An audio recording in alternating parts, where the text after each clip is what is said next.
میں عید نماز کا طریقہ بیان کرنا چاہتا ہوں۔ ائمہ حضرات عید والے دن بیان تو کرتے ہیں، سمجھاتے ہیں سامعین کو، لیکن کچھ سمجھ نہیں پاتے اور کچھ توجہ نہیں فرماتے، پتہ نہیں چلتا۔ پھر کیا کرتے ہیں؟ ادھر دیکھیں گے، پھر ادھر دیکھیں گے، جیسے ساتھی کر رہا ہوتا ہے ویسا کرتے ہیں، اس کی نقل اتارتے ہیں۔ ایسا نہیں کرنا چاہیے۔ تمام احباب کو نماز عید کا طریقہ آنا چاہیے۔ اچھا، میں اختصار کے ساتھ تفصیلاً عرض کر دیتا ہوں، کوشش کروں گا انتہائی سادہ طریقہ سے عرض کروں گا تاکہ آپ کو سمجھ آ جائے۔ سب سے پہلے تو نیت باندھنی ہے۔ 2 رکعت نماز عید الاضحیٰ واجب نال تمامی تکبیروں کے یا 6 تکبیروں کے یا زیادہ تکبیروں کے تینوں الفاظ جو ان میں سے ایک بول لیں۔ منہ کعبہ شریف کی طرف بندگی خدا تعالیٰ کی، پیچھے اس امام کے اللہ اکبر۔ یہ جو زبان سے نیت کرنا ہوتی ہے نا، یہ مستحب عمل ہے، کر لیں تو افضل ہے، اگر نہ کریں صرف دل سے ارادہ کر لیں تو یہ کافی ہے، کیونکہ نیت دل کے پختہ ارادہ کا نام ہے۔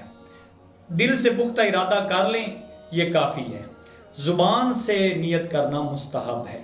بس دل سے یہ ارادہ کر لیں، پختہ پکا ارادہ کر لیں کہ میں 2 رکعت نماز عید الاضحیٰ واجب نال تمامی تکبیروں کے پڑھ رہا ہوں، پیچھے امام کے، منہ میرا جو ہے کعبہ شریف کی طرف ہے۔ ٹھیک ہے، آپ پڑھیں نماز۔ اچھا، شروع کرتے ہیں طریقہ۔ نماز کیسے پڑھی جائے گی، آپ کو امام کیسے نماز پڑھائے گا؟ سب سے پہلے نیت کر کے اس کے بعد وہ اللہ اکبر کہے گا، کہہ کر ہاتھ باندھ لے گا۔ آپ نے بھی اللہ اکبر کہہ کر آپ نے بھی ہاتھ باندھ لینے ہیں، آپ کے امام صاحب بھی باندھ لیں گے، آپ نے بھی باندھ لینے ہیں۔ اگر اکیلے پڑھیں گے تو اس کا بھی یہی طریقہ ہے۔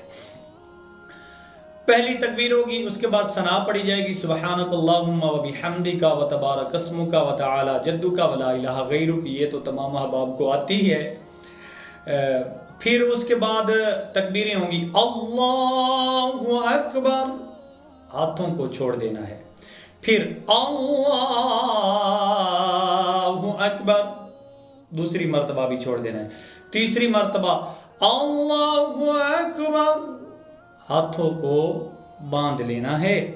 پھر امام قرات کرے گا، قرات کے بعد رکوع سجود ہوگا۔ دوسری رکعت میں پہلے قرات ہوگی، پہلی رکعت میں ثنا کے بعد یہ جو تکبیریں ہیں یہ ہوں گی، پھر قرات ہوگی۔ دوسری رکعت میں پہلے قرات، بعد میں تکبیر۔ قرات امام کرے گا، قرات آپ نے سماعت فرمانی ہے توجہ کے ساتھ۔ اس کے بعد تکبیر ہوگی، اللہ اکبر، پہلی مرتبہ ہاتھوں کو چھوڑ دینا ہے، پھر ہاتھ اوپر لے آنے ہیں۔ اچھا، اوپر جب ہاتھ لے آنے ہیں اس وقت اللہ اکبر نہیں کہنا، جب یہاں آ جائیں کانوں کی لو کے برابر پھر کہیں اللہ اکبر، دوسری مرتبہ بھی چھوڑ دینے ہیں، پھر تیسری مرتبہ اللہ اکبر، پھر بھی چھوڑ دینے۔ پہلی رکعت میں تیسری مرتبہ ہاتھوں کو باندھنا ہے، اور دوسری رکعت میں تیسری مرتبہ بھی چھوڑ دینے ہیں، چوتھی مرتبہ بغیر ہاتھ اٹھائے، ہاتھوں کو نہیں اٹھانا، اللہ اکبر کہتے ہوئے رکوع پر چلے جانا ہے۔ پھر رکوع ہوگا، سجود ہوگا، پھر نماز کو آگے پورا کرنا ہے، پھر امام صاحب خطبہ پڑھیں گے، پھر تمام احباب ایک دوسرے کو عید مبارک کہیں، اور گھر جائیں، رستے میں یہ تکبیریں کہتے جائیں، اللہ اکبر لا الہ الا اللہ اللہ اکبر وللہ الحمد، یہ کہتے جائیں، گھر چلے جائیں اور اپنے بچوں میں عید کریں۔ اللہ تبارک و تعالی یہ عید کی خوشیاں تمام احباب کو، مصطفیٰ کریم صلی اللہ علیہ وسلم کی امت کو نصیب فرمائے۔ آمین۔ وآخر دعوانا ان الحمدللہ رب العالمین۔